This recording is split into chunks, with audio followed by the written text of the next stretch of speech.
engineering degree from Georgia Tech and a Doctor of Ministry degree from the Christian Life School of Theology in Columbus. And we were just chatting with all of the different opportunities that are starting to settle in Augusta. Who better to have vision and direct us than somebody that actually has worked in the public sector and has understanding of what it needs to do to develop this area in this great city of Augusta. Hardie's career includes 18 years of systems, automation, and controls in engineering. His public service spans 3 years as a state representative and 5 years as a state senator. A respected leader and public servant, he served as chairman of the Interstate Cooperation Committee and an active member of the Economic Development, Ethics, Finance, and Higher Education and Senate committees. A distinguished lawmaker while in the state legislature, Hardie's been recognized by numerous organizations and constituent groups, including Georgia Bio, which named him 2010 Legislature of the Year for his work to promote the life sciences industries throughout the state of Georgia. The Georgia Chamber had also named him as its business champion, as listed in the January-February 2013 edition of Profile. And after 2014 legislation session, he was named the Policy Maker of the Year by the Georgia Association for Career and Technical Education.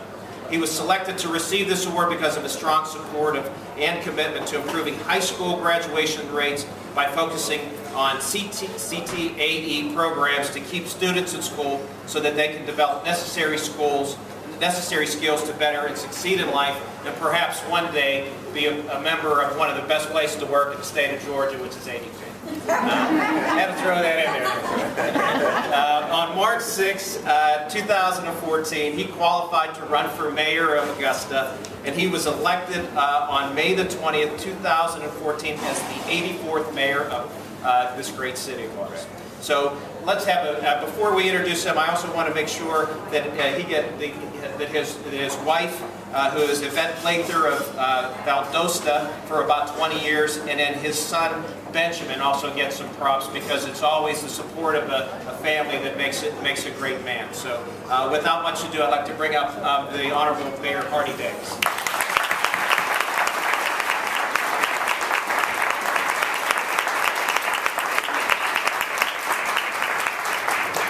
Thanks, Dave. So this is for Keith. Can you hear me? Can you hear me now? I'm delighted to be here. I am. Dave, thank you so much for the introduction, but most importantly, thank you for your leadership in this community. When you have ADP, the best place in Georgia to work, in your backyard, that is wonderful. It's a testament to the quality of leaders and associates that make up this great institution. And so you're to be applauded. So why don't you give yourselves a hand, because you make us all proud.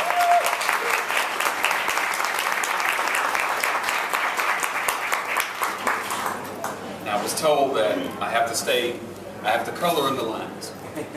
This is the line, that's the line. I don't know if I can walk in front of it.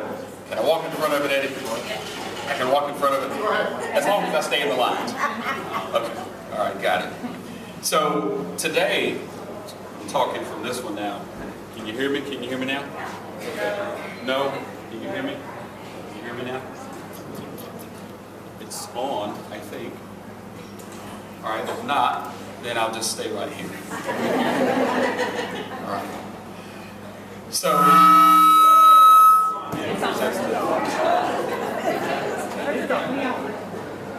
it's on. That is certain. It's on.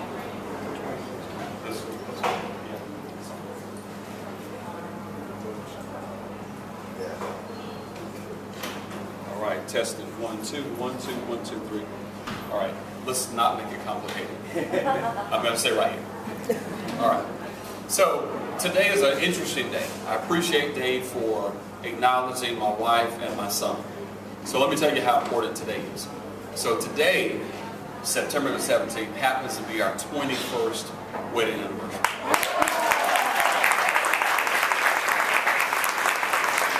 I don't know how you do that. But today also happens to be Constitution Day. It's the day that we recognize and celebrate the signing of the Constitution of these United States of America.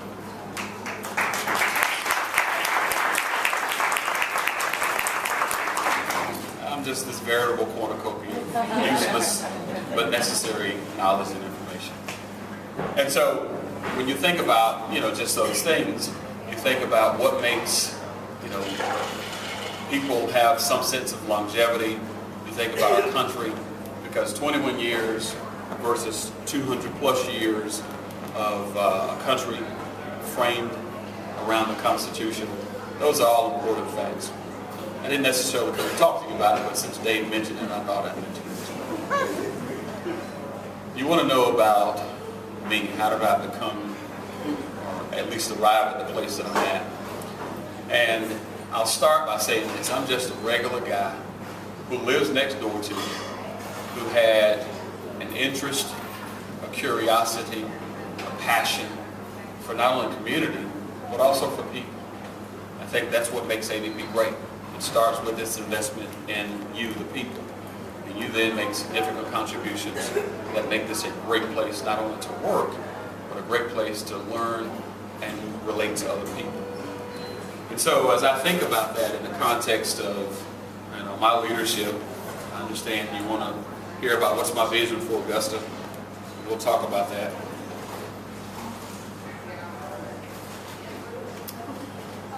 And so let's share these thoughts with you for a few minutes. We'll talk about leadership.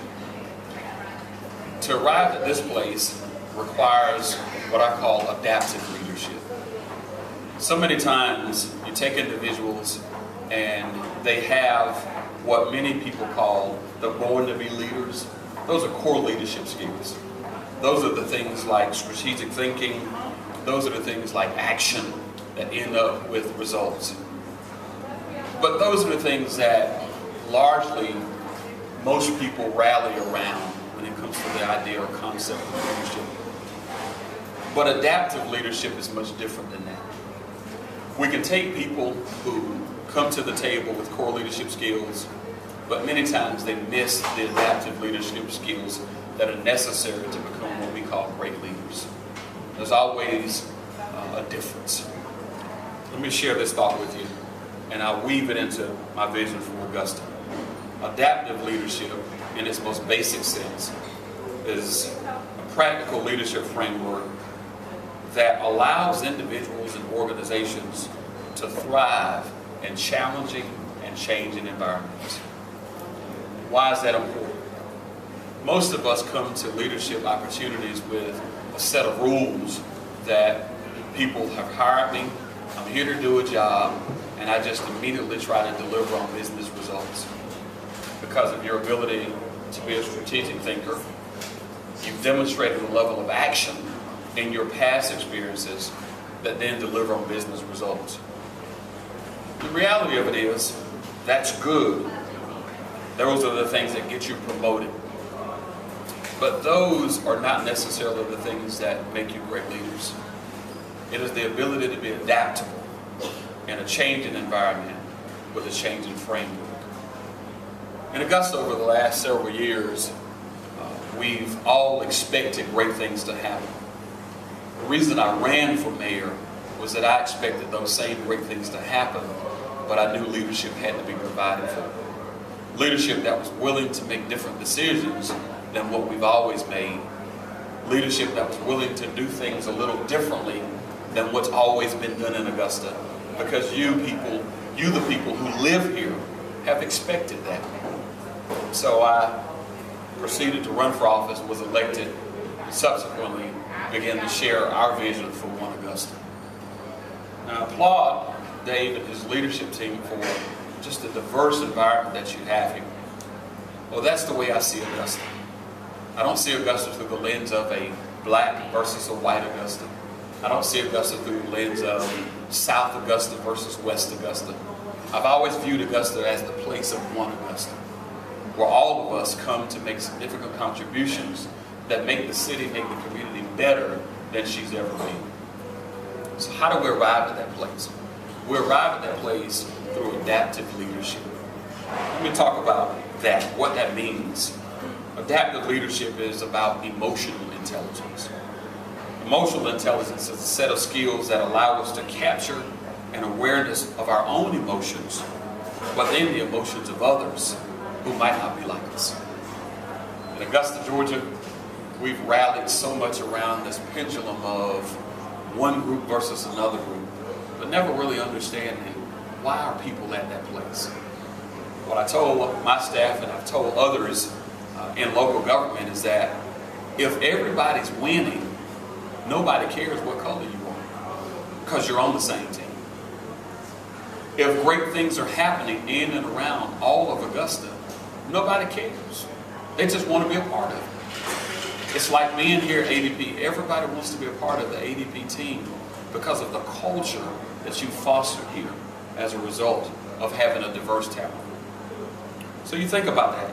Emotional intelligence, allowing you to be aware such that you're able to manage effectively and form quality relationships with other people.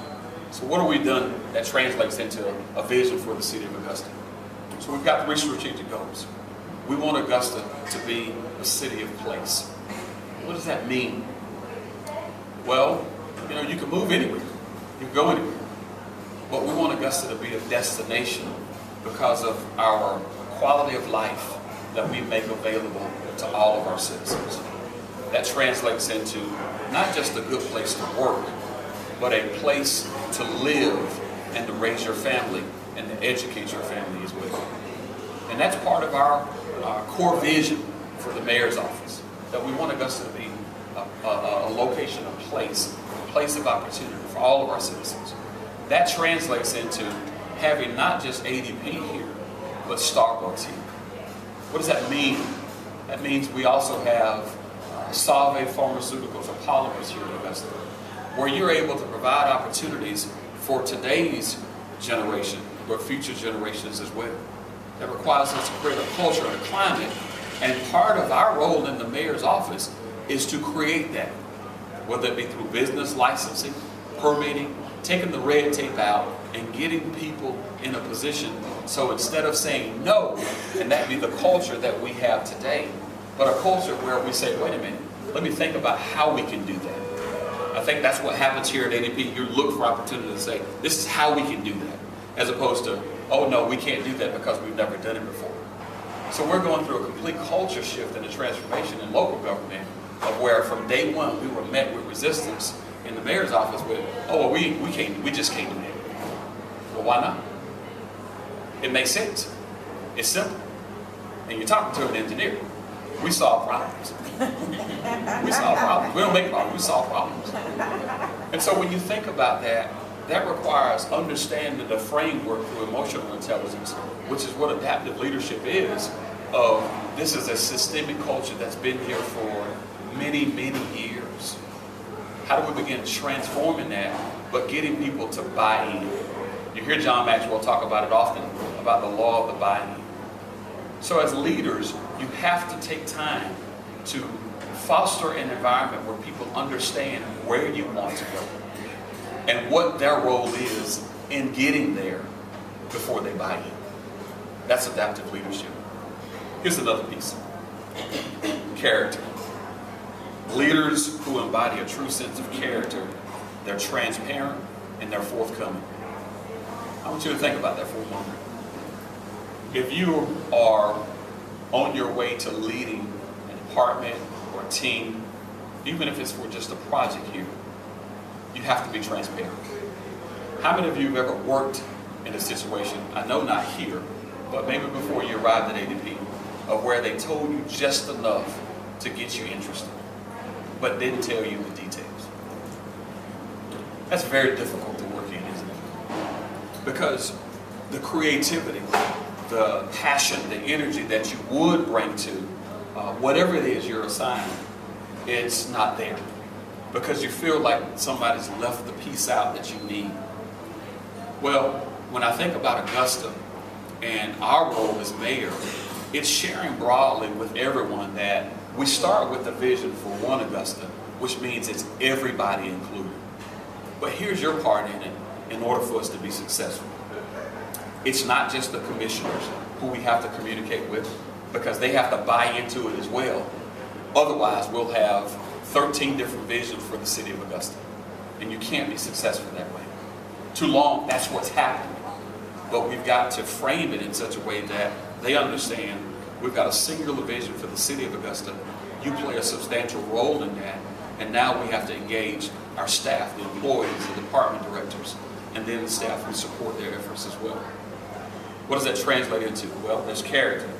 It's not being perfect, but it's earning people's respect by walking the talk. And that's one of the things that, as mayor, I'm committed to in the city of Augusta, whether it be here at your facility. I shared with a group on yesterday that character is about being the same whether you're talking to one person or 1,000.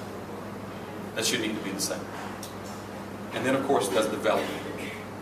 I'm going to come around because I'm much more fluid on my feet. Much more fluid. And share just a few thoughts with you. So as we think about Augusta, strategic goal number 1, I talked about it being the city of place.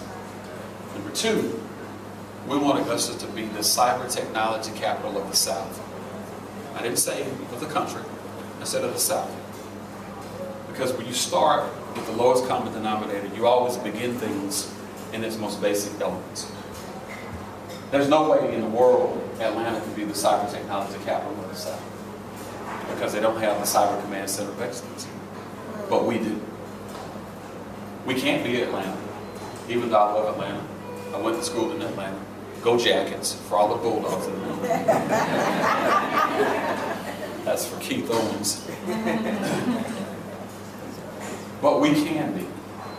When you think about the businesses that will spin off as a result of Augusta being the cyber technology capital of the South, that translates into economic growth and development opportunities for future generations of Augustans, who we send off to college, and in many instances, as Dave was talking about earlier, they don't come back. But they leave and they go to wherever they've gone to school and live there, work there, or they move out of the state. But the vision that I've got for Augusta is that the 32,000 students that attend our public school systems and our private schools, that when they leave and matriculate and go off to institutions of higher learning, that they have opportunities to come back here to work, to live, to play, and to raise their families. That's the Augusta that I see. And using that tool that we have through cyber technology is a way for us to do it. Why is that important? Because it's not just sending soldiers downrange or paying attention to what's happening in the theater over in Afghanistan. But I want you to think about it from this perspective. When we think about Target, Home Depot, Chase, and even the federal government, they've all been hacked by someone. So it's not just military professionals who will be in this space, but it's folks from the private sector who we want to grow and develop in this space as well. And when that translates into job opportunities, those are high-wage earning opportunities for individuals to come back, to live, and to raise their families. Think about that for a moment. That completely transforms Augusta. Completely transforms Augusta from an economic standpoint. But here's what most of you are thinking about. Well, Mr. Mayor, that's good. What are you going to do about the entertainment downtown? What are you going to do about, movies and the film industry? Because we heard you talk about that on the campaign. What are you going to do about all that? We're making substantial investments on Broad Street over the next 10 years. It's a project that we have someone working on a design proposal for us right now, where it's going to make an initial investment of $25 million along Broad Street through the transportation spots. That's pretty substantial. The Broad Street that you know today, here in the next 5 to 6 years, won't look like it looks today. Won't look like it. From a parking perspective, from an ease of access perspective, but also from an amenities perspective, it will look completely different than it looks today. So that's one of the things that we're working on. The next thing we're working on is moving people into downtown. Ms. Owens and I, and some others, have been working on what we call the corridor. It's that corridor between 8th and 10th Street. on rentals and back into Broad. That is the catalyst for all future residential growth and the movement of people in and around downtown. If you think about Reynolds Street right now, you've got the T-Center and a parking deck. But realistically, nobody lives there. We need people to live there. And in order to get people to live there, we need to put a shopping center right there to smack that middle. So that's what we're working on. If we can make that happen, that becomes a catalyst for a complete transformation of downtown Augusta, where instead of having about 2,300 units where people are living at, we now are doing something so transformative where those of you in this room are going to say, maybe I can bet on downtown Augusta and want to move downtown as well. That becomes extremely important because we're moving almost 700 employees of Unisys. They're engaged in this work. They may be a client of yours that I don't know, but they're also moving downtown. Unisys. They're going to be on the river in the pink building. Some say it's not pink, they say salmon. I understand. My wife says I'm colorblind.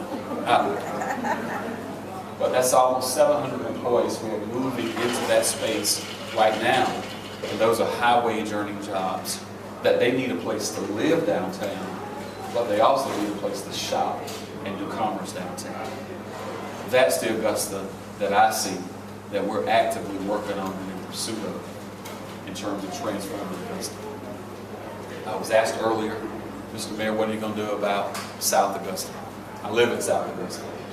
But I don't want to go back to the narrative of it's west versus south downtown. But there are substantial things that are happening. Number one, we're getting our transportation infrastructure right. You see Windsor Spring, that's being expanded, which is going to be the catalyst for growth on Tobacco Road. Highway 56, that expansion is taking place as well. In fact, it's a burden to me every morning. I have to go down Forest Club Road because there's too much traffic on Highway 56. But those things become the catalyst for future investments on Highway 56, where Food Line is. You're going to see some shopping expanded on Highway 56 there. The developer there, who we know, we talked about that. They're expanding right there. Same things happening on Tobacco Road. So I think I'm going to stop here. I'm going to take a few questions if that's appropriate today. And I think you might appreciate that better. Take a few questions.